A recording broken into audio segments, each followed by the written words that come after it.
Yes, I'm drinking chocolate milk out of a Disney mug. I don't want to have a conversation about it.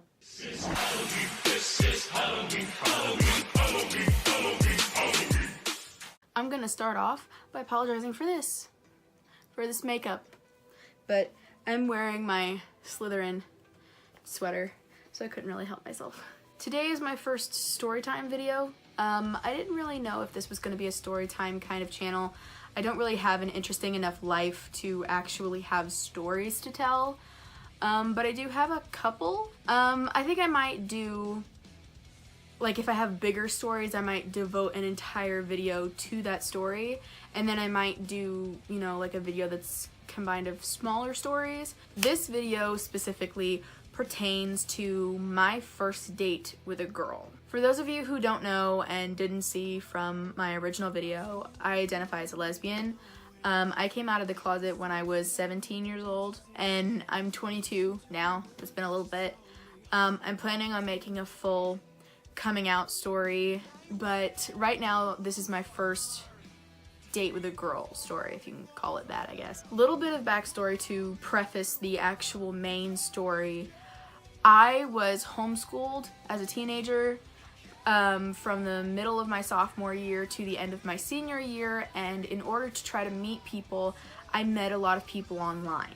Some of them I would meet online locally and then actually meet them in person and hang out, and other ones lived in other countries and states and cities, and it was just like an online relationship or friendship. It's 2018 now. It wasn't really that weird then, and it's really not weird now. I had already had a couple of online girlfriends at the time that this girl came into my life. For the sake of her not finding me and beating the out of me, and for her own privacy, I'm gonna give her a fake name. Let's call her Betty. Now, Betty I met on this website. It's not really a dating app, but a lot of people kind of use it as that. Back in the day when I first started using the website, it was called My Yearbook, but now the website is generally called Meet Me. Back in the day when all of us were in high school and middle school, it was generally a place where a lot of kids our age went and just kind of talked to other kids our age. Now it's kind of become a thing where people just come and send you unrequested pics for absolutely no reason. It's almost worse than Tinder in my opinion. And I met Betty on My Yearbook. Now, Betty I can describe as just so aesthetically my type. And I usually say that I don't have a type because all the girls I've ever dated or been interested in have all looked and acted and had, you know, very just different things about them. They just had nothing in common, really. But Betty specifically looked the kind of way that I still kind of am attracted to girls. She, when I met her, had bright pink hair, and she had over a dozen tattoos, and she had a lip ring and a tongue piercing, and she just generally was just a modified, I guess, human being. For those of you who don't know what I mean when I say modified, I mean like body modification. Like, she had crazy colored hair, she had piercings, she had tattoos, that kind of thing. Someone who doesn't look the social norm. They have modified things about their body. I consider myself to be low grade modified. I have 4 tattoos and 4 piercings, including my stretched ears.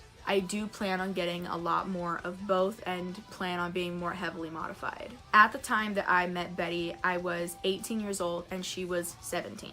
The only reason that she had tattoos was because her mother would sign a piece of paper and give her permission to get these things, basically. And when I met Betty, she was so complimentary and she was so flirty and she was very witty, and I just felt this really nice back and forth with her because I'm really into conversation, and there was never really a moment during any of our conversations where I felt like there wasn't anything to talk about. I'm so blind that the light looks pink. And because I was only 18, and prior to this, I'd only really had one serious relationship with a girl, so in my head, because there was a slight flirtation going on, I was like, oh, I really like her, she must really like me. Well, one day after we had kind of been talking for about a month, She texted me saying she was at Walmart. I just so happened to be getting in my car with my mother to go to the same Walmart. We had never actually met in person before. We had Skyped like once or twice, but I'd never properly met her. Because I found out she was going to be in the same store and we had never met before, I started to have a low-grade panic attack, and I was like, oh my god, I look like trash, I'm not wearing any makeup, I'm like in my pajamas, it's too late to go back, I'm already in the car. So she texted me and she's like, oh my god, you have to come and see me, I'm with my cousin, you have to come see me. So not only was it just the awkward bull of the fact that I now had to meet her in person unplanned in a Walmart, but also because her cousin was there.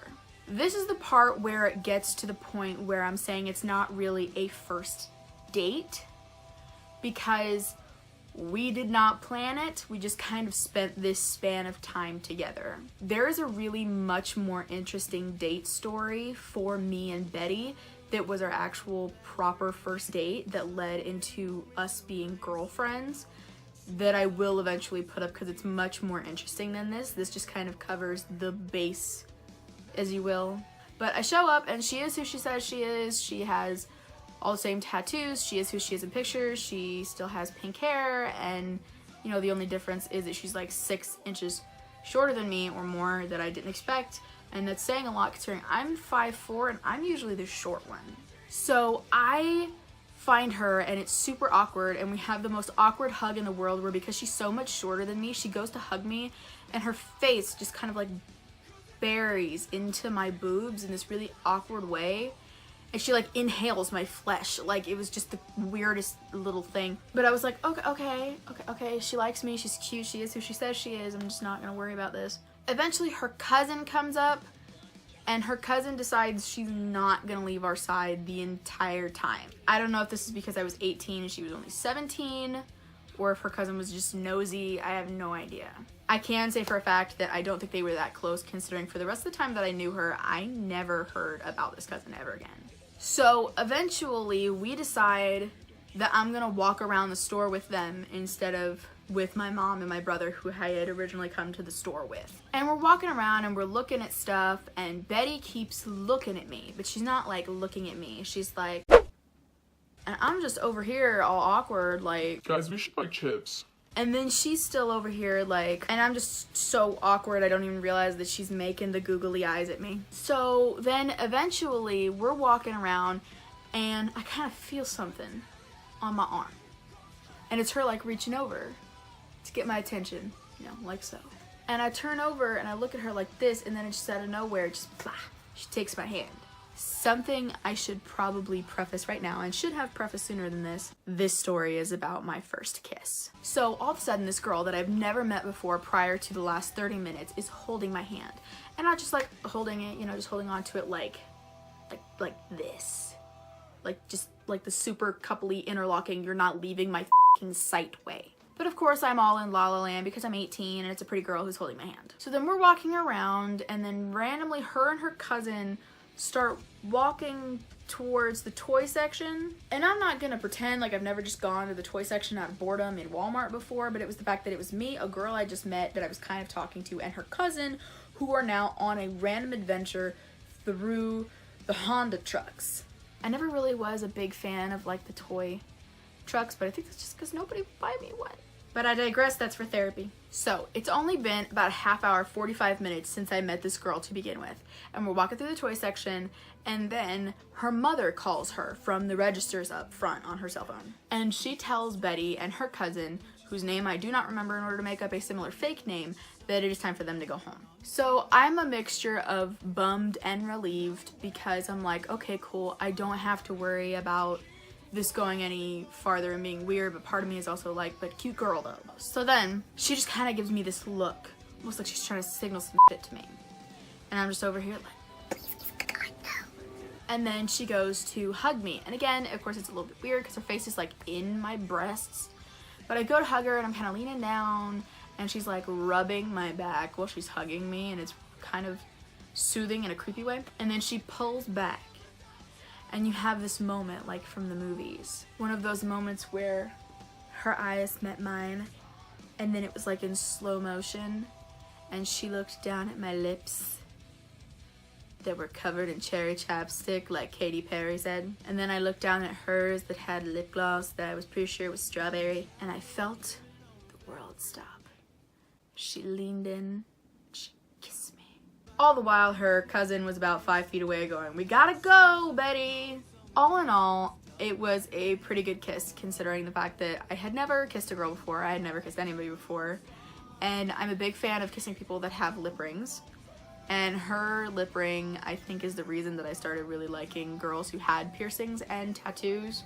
And so I was really, really into the fact that she had a lip ring. And everything seemed all fine. And she, you know, hugged me again, and she told me that she would text me, and then they left. And I skipped across the store with a huge smile on my face to find my mom in the bread department looking at me going, "What the did you do?"